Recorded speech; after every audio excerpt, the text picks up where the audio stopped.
Machilipatnam NH 65 పక్కన కేవలం 13,000కే గజం. Sunny sands gated Vilas KBP developers. అమరావతిలో రియల్ ఎస్టేట్ వేగం పుంజుకుంటుంది. దానికి ప్రధాన కారణం ఏంటంటే ఈ మధ్య కాలంలో కేంద్ర ప్రభుత్వం తీసుకున్న నిర్ణయం GST పైన స్లాబ్లో ఏదైతే తగ్గించిన స్లాబ్ ఉందో 28 నుంచి 18% తెచ్చిన స్లాబ్ ఉందో ఆ స్లాబ్లో ముఖ్యంగా సిమెంట్ ధరలకి ఆ ఎఫెక్ట్ అనేది ఖచ్చితంగా ఉంటుందనేది మార్కెట్ వర్గాలు చెప్తున్నాయి. సిమెంట్ కాస్ట్ తెలుసుగా ఒక బిల్డింగ్ కట్టాలంటే సిమెంట్ కాస్ట్ చాలా అవుతుంది.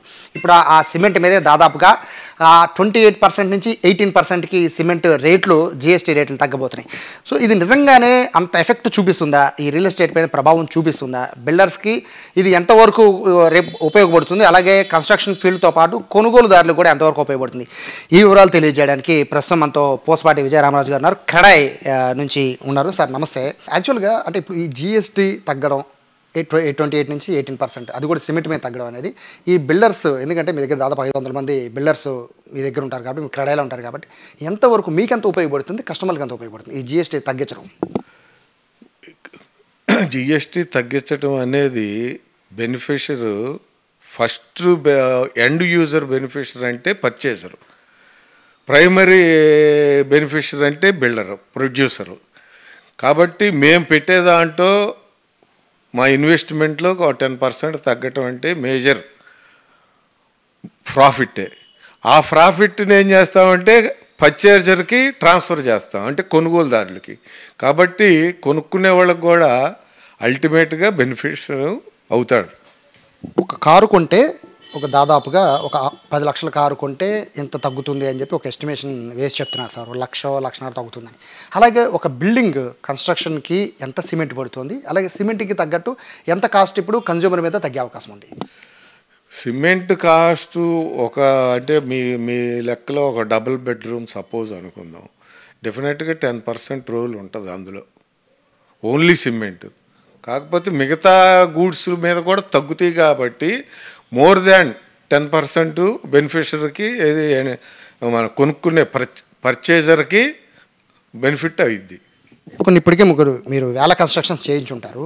ఇందులో ఒక డబుల్ బెడ్రూమ్ ఒక ఇల్లు కట్టాలి, ఒక 50 లక్షలు ఖర్చు అవుతుంది అనుకున్నా సార్. అందులో సిమెంట్ వాటా ఎంత, అందులో ఈ 10% వాటా ఎంత ఉండొచ్చు? సిమెంట్ వాటా 25% పైన ఉంటుంది. ఎందుకంటే స్టార్టింగ్ భూమి పూజ నుంచి ఎండింగ్ వరకు సిమెంట్తోనే ఉంటుంది. సిమెంటు, ఇసుక, మధ్యలో కొన్ని వస్తువులు వస్తూ ఉంటాయి, పోతూ ఉంటాయి. అంటే వర్క్ అయిపోయిన ఇప్పుడు టైల్స్ ఉంది, టైల్స్ అయిపోయినాక టైల్స్ కొనం, కానీ టైల్స్ వేయటానికి ఇసుక కావాలి, సిమెంట్ కావాలి. భూమి పూజ రోజు ఇసుక సిమెంట్తో స్టార్ట్ చేస్తాం. బిల్డింగ్ హ్యాండ్ ఓవర్ వరకు ఉండే ఈ 2 ఐటమ్స్ పర్చేజర్కి హ్యాండ్ ఓవర్ చేసే వరకు ఈ 2 కానీ సైమల్టేనియస్గా జరుగుతూనే ఉంటుంది. కాబట్టి మేజర్ రోల్ ఉంటుంది ఇసుక సిమెంట్ అనేది. ఎంత ఉండొచ్చు సుమారు 50 లక్షలు వాల్యూ చేసే ఒక కన్స్ట్రక్షన్ బిల్డింగ్ సార్? 50 లక్షల మీద ఎండ్ యూజర్కి ఒక 2 లక్షలు మినిమం టోటల్గా ఒక తగ్గే అవకాశాలు ఉంటాయి. అది depends on market demand and supply. ఇందులో ఎప్పుడు కూడా రోల్ ఎట్లా ఉంటుందంటే demand and supply more than demand కన్నా ఉంటే డౌన్ అవుతాయి, డిమాండ్ కన్నా సప్లై తక్కువ ఉంటే రేట్లు పెరుగుతాయి. అది అంతే మార్కెట్ సిచ్యువేషన్. కొనాలి అనుకునే వాళ్ళు చాలామంది ఇప్పుడు ముందుకు వస్తున్నారు సార్. ఎందుకంటే 10% తగ్గడం చాలా చిన్న విషయం ఏం కాదు, అది చాలామంది ముందుకు వస్తున్నారు. కానీ ఇక్కడ మరొక డౌట్ ఏంటంటే అందరూ బేసిక్గా ఎదురు చూసేది బడ్జెట్ మీద ఎదురు చూస్తూ ఉంటారు. బడ్జెట్ సమయంలో ఐరన్ రేట్ తగ్గుతుందా, సిమెంట్ రేట్ తగ్గుతుందా, తగ్గితే కొనొచ్చు అనే ఫీలింగ్ చాలామందికి ఉంటుంది.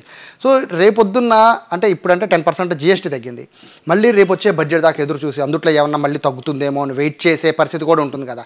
ఏది బెటర్ అంటారు మీరు? అసలు ఎప్పుడూ కూడా రేపేం జరిగిద్దో ఎవరికీ తెలియదు. దానికోసం వెయిట్ చేయటం, ఈ రోజున్న ఫలాన్ని ఈరోజు ఎంజాయ్ చేయాలి.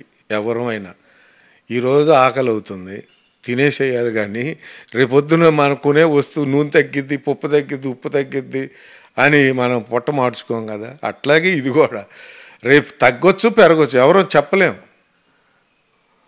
కాబట్టి మన నీడ్ని బట్టి ఈరోజు ఎట్లా ఉంది, మనం కొనుక్కునే కెపాసిటీ మనకు ఉన్నప్పుడు ఇది ది బెస్ట్ టైం. ఓన్లీ GSTయే కాదు, మన విజయవాడ అనేది ఇప్పుడు ఒక రాజధాని కేంద్రం. ఏపీకి అమరావతి ఇంక్లూడింగ్ విజయవాడతోనే కలిసి ఉంటుంది కాబట్టి హ్యూజ్ కన్స్ట్రక్షన్ బాగా వచ్చింది. డెఫినెట్గా విజయవాడ లోకల్ క్రెడై వాళ్ళే రేట్లు తక్కువ ఇస్తారు. అవుట్ సైడ్ నుంచి వచ్చే హై రేజ్డ్ కట్టే మల్టీనేషనల్ కంపెనీలు వాళ్ళు వస్తే వాళ్ళు చాలా ఎక్కువ రేట్లు పెడతారు. వాళ్ళు బ్రాండింగ్ ఉంది కాబట్టి వాళ్ళు బ్రాండ్ని క్యాష్ చేసుకుంటారు. మేమేం చేస్తాం, కన్జ్యూమర్తోనే లింకప్ అయి ఉంటాం లోకల్ వాళ్ళం కాబట్టి. డెఫినెట్గా ఈరోజు ఎంజాయ్ చేయాల్సిందంటే మీకు అవసరమైన వాళ్ళు పోస్ట్ పోన్ చేసుకోకుండా దీన్ని ఎంజాయ్ చేసుకుంటే ఉపయోగం ఉంటుంది. ఇప్పుడు మీరు చెప్తున్నట్టుగా రాజధానిగా మారింది విజయవాడ అమరావతి, ముఖ్యంగా విజయవాడ కన్స్ట్రక్షన్ వరకు అయితే విజయవాడ వరకు చెప్పుకోవాలి. అంటే మీరు గతంతో పోలిస్తే ఇప్పుడు పరిస్థితి ఏంటి సార్? అలాగే ఈ సిమెంట్కి సంబంధించిన 10% తగ్గడం వల్ల అడిషనల్గా ఏమన్నా మీకు ఉపయోగం ఉందా? మాకు as a customer, as a బిల్డర్గా మాకు రేట్లు తగ్గితే మా ఇన్వెస్ట్మెంట్ తగ్గిద్ది కదా. డెఫినెట్గా ఇన్వెస్ట్మెంట్ తగ్గిద్ది. నేను అడుగుతున్నాను ఏంటంటే సార్, ఈ 1 year నుంచి అంటే మళ్ళీ సీఎం చంద్రబాబు అయిన తర్వాత మళ్ళీ రాజధాని పైన మళ్ళీ ఆశలు చిగురించి మళ్ళీ ఇక్కడ కన్స్ట్రక్షన్ ఫీల్డ్ మళ్ళీ పుంజుకోవాలని చాలామంది ఎదురు చూశారు మీలాంటి వాళ్ళంతా. ఇప్పుడు కన్స్ట్రక్షన్ ఫీల్డ్ పుంజుకుంటుంది. ఇప్పుడు దీనికి అడిషనల్గా ఇది బెనిఫిట్ అనుకోవాలా, లేదండి ఫస్ట్ నుంచే ఒకే రకం కోసం కాబట్టి ఇలాగ వెళ్ళిపోతున్నాను అనుకోవాలా? డెఫినెట్గా అడిషనల్గా బెనిఫిట్ అనేది కూడా అదే చెబుతున్నా. ఓన్లీ మీరు బిల్డర్కే బెనిఫిట్ కాదు ఇది. ఎప్పుడైతే బిల్డర్ బెనిఫిట్ అయిందో అది ట్రాన్స్ఫర్ టు కన్జ్యూమర్కి వెళ్ళిపోయింది. డెఫినెట్గా ఇప్పుడు కొన్ని వస్తువులు వాళ్ళే చెబుతున్నారు. ఏసీలు ఉన్నాయి, ఏసీ గతంలో ఎంత రేటు ఉంది, ఇప్పుడు ఎంత రేటు తగ్గుతుందా అని. అట్లాగే ఇది కూడా సేమ్ అంతే ఉంటుంది. కాకపోతే ఫ్లెక్చువేషన్ ఉంటుంది. అవేమో ఫిక్స్డ్గా ఉంటాయి.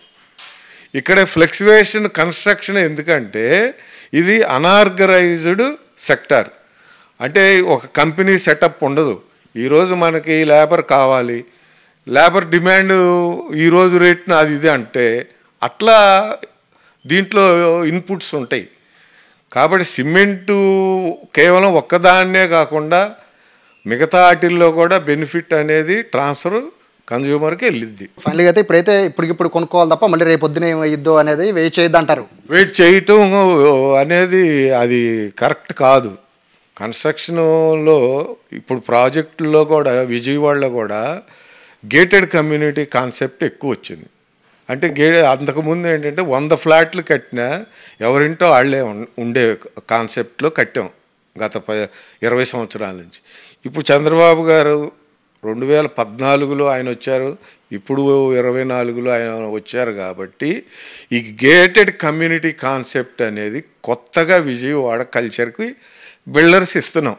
గేటెడ్ కమ్యూనిటీ కాన్సెప్ట్ ఏంటంటే పిల్లలు ఉండారు, పిల్లలు బయటికి వెళ్ళి ఆడుకోవాల్సిన అవసరం ఉండదు. పిల్లల కోసం ఒక పార్క్ ఉంటుంది, జిమ్ ఉంటుంది, స్విమ్మింగ్ పూల్లు ఉంటాయి, అన్నీ ఎవ్రీథింగ్, క్లబ్ హౌస్లు ఉంటాయి. బయటికి వెళ్ళాల్సిన అవసరం కన్జ్యూమర్కి ఉండదు 99%. కాబట్టి ఈ కల్చర్ అనేది ఇప్పుడు వస్తుంది. కాబట్టి ఇప్పుడు దాన్ని పికప్ చేసుకున్న వాళ్ళు అదృష్టవంతులు.